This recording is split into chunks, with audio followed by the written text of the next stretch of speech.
Isang araw, may isang langaw na hindi mapakali sa kakalipad. Gusto nitong maranasan ang iba't ibang bagay sa mundo at magkaroon ng mga bagong karanasan. Sa kanyang paglipad, napadpad siya sa isang malaking kalabaw na nagpapahinga sa ilalim ng puno. Nakita ng langaw ang kalabaw na tila walang ibang inaalala kundi ang kanyang kapayapaan.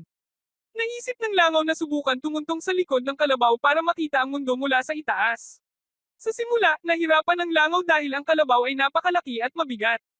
Subalit sa kanyang determinasyon at pagtitiyaga, natutunan niyang mahawakan ang balahibo ng kalabaw at makatuntong sa itaas.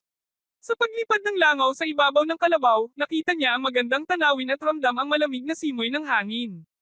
Ngunit bigla siyang naalarma ng madatnan ng isang bubuyog na papalapit sa kanya, handang siyang siyasatin.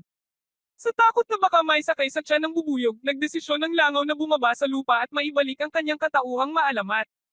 Mula sa karanasang iyon, naisip ng langaw na bagamat mahirap mang tuntunin ang kalabaw,